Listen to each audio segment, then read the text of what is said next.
Assalamualaikum warahmatullahi wabarakatuh. Perkenalkan, saya Fiori Dina Syafira, NIM 18043161. Ini saya akan memaparkan hasil dari analisis tren atau pertumbuhan kinerja perusahaan berdasarkan perbandingan laporan keuangan antar waktu dari PT Lotte Chemical Titan Tbk tahun 2017 hingga 2020 menggunakan teknik analisis komparatif. Selanjutnya, saya akan menjelaskan gambaran perusahaan atau profil perusahaan, menjelaskan tentang pertama, namanya yaitu PT Lotte Chemical Titan Tbk yang didirikan pada tanggal 9 Desember tahun 1987.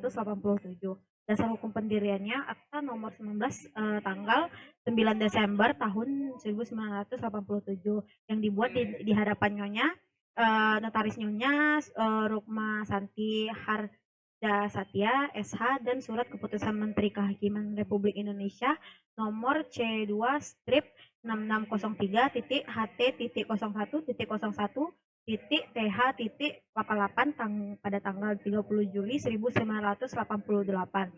Tahun go publik dan listing dari di Bursa Efek Indonesia pada tahun 1988. Yang kedua, lingkup kegiatan operasional perusahaan. Adapun kegiatan utama operasional perusahaan yaitu pertama industri damar buatan atau resin sintetis dan bahan baku plastik.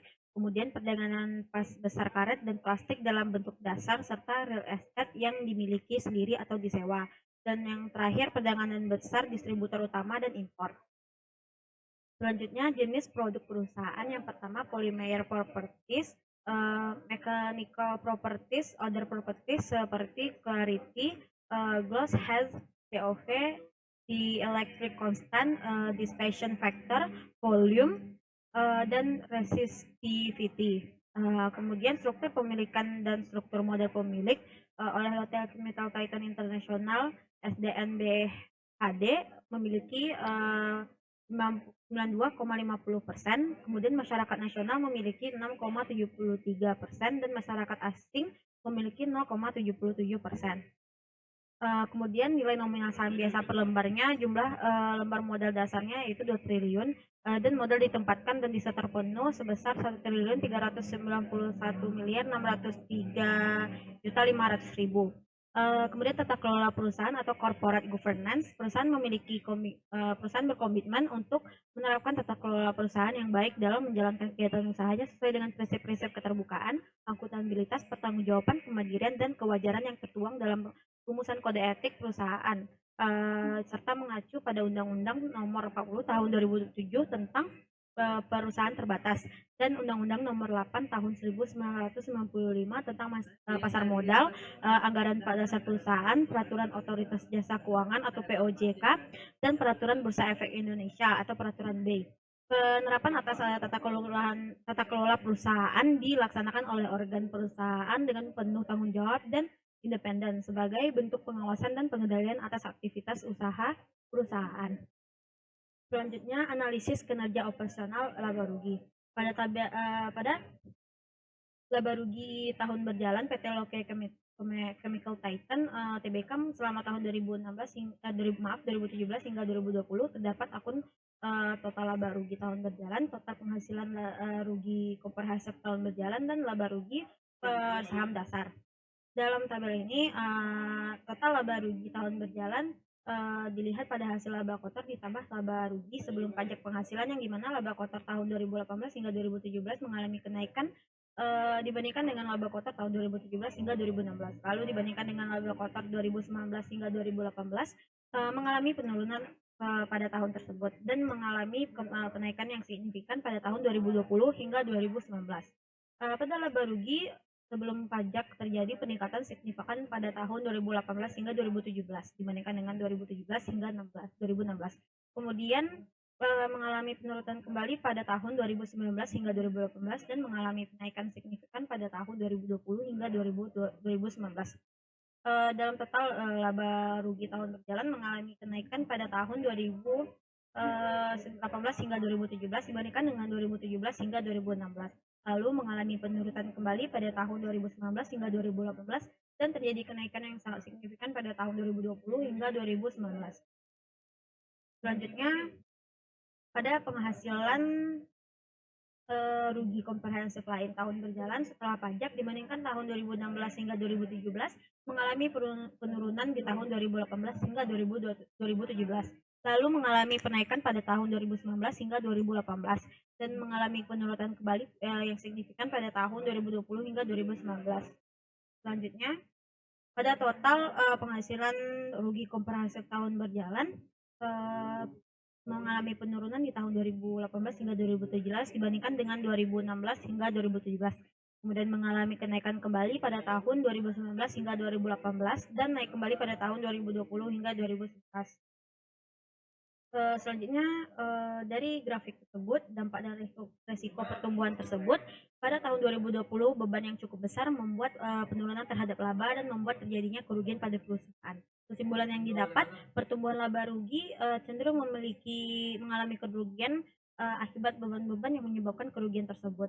Rekomendasi yang bisa direkomendasi untuk PT Lotte Chemical Titan Tbk yaitu meningkatkan laba dengan mengecilkan beban yang ada pada sebelumnya. Selanjutnya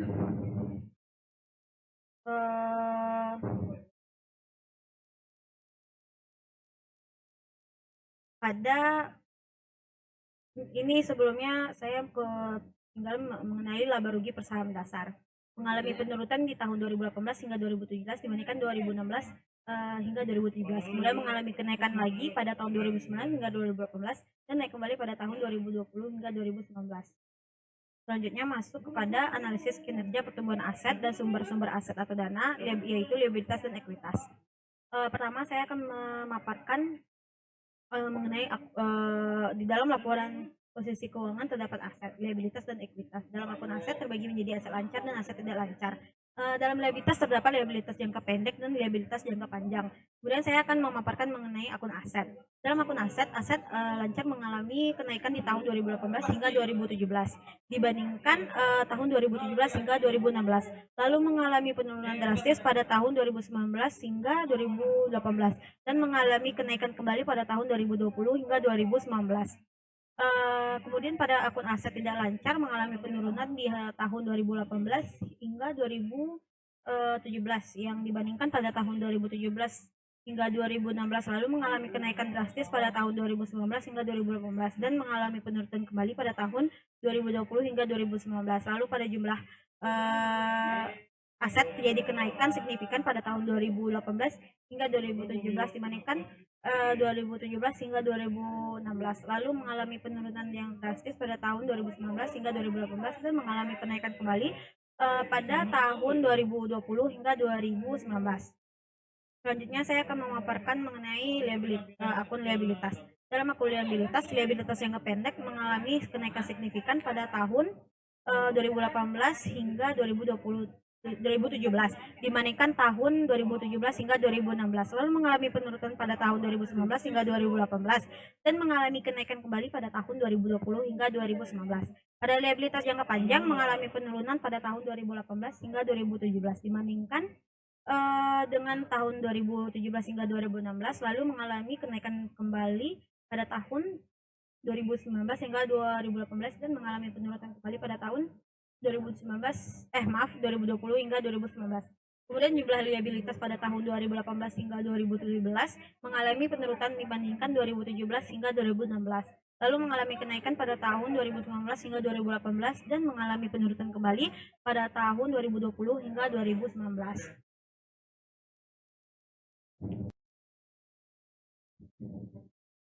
Selanjutnya dalam akun ekuitas mengalami penurunan pada tahun 2018 hingga 2017 dibandingkan tahun 2017 hingga 2016, lalu mengalami kenaikan pada tahun 2019 hingga 2018 dan menurun kembali pada tahun 2020 hingga 2019. Selanjutnya pada akun ekuitas dan jumlah akun ekuitas dan liabilitas mengalami penurunan di tahun 2018 hingga 2017 dibandingkan dengan tahun 2017 hingga 2016.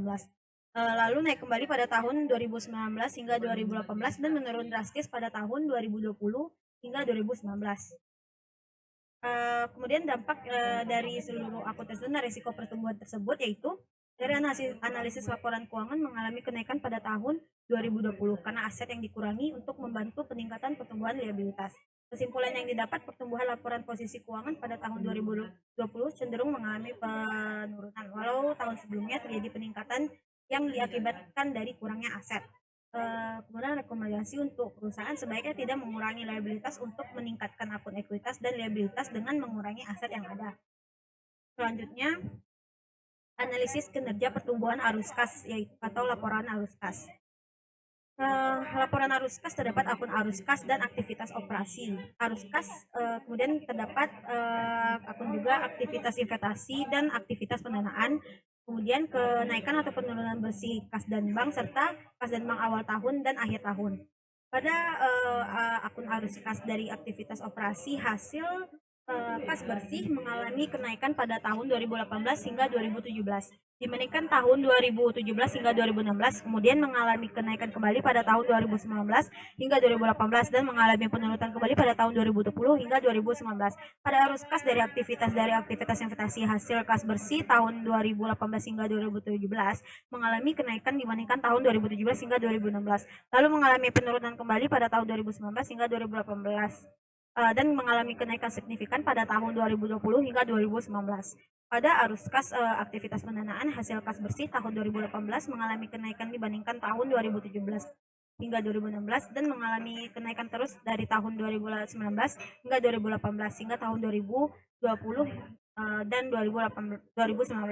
Kemudian pada tahun kenaikan atau penurunan bersih kas dan bank mengalami kenaikan pada tahun 2018 hingga 2017 dibandingkan dengan tahun 2017 hingga 2016 dan mengalami penurunan pada tahun 2019 hingga 2018 lalu mengalami kenaikan kembali pada tahun 2020 hingga 2019.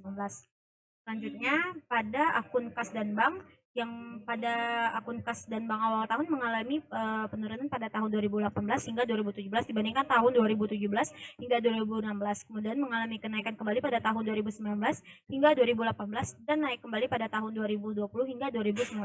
Pada kas dan bank akhir tahun mengalami kenaikan yang terus-menerus dari tahun 2017 hingga 2017 hingga 2016 hingga 2020 hingga tahun 2019. Dari seluruh grafik tersebut, dampak dan resiko pertumbuhan tersebut yaitu perusahaan menutupi utang dari aktivitas pendanaan dan aktivitas investasi yang menyebabkan kenaikan kas. Kesimpulan yang didapat, laporan arus kas mengalami penurunan karena harus menutupi utang dari aktivitas investasi dan pendanaan. Rekomendasi yang diberikan untuk perusahaan yaitu perlu mengurangi utang dari aktivitas investasi dan pendanaan agar dapat menaikkan kas setiap tahunnya. Mungkin itu saja yang bisa saya dapat sampaikan. Apabila saya memiliki kesalahan saya mohon maaf. Wabillahi taufiq wa hidayah. Wassalamualaikum warahmatullahi wabarakatuh.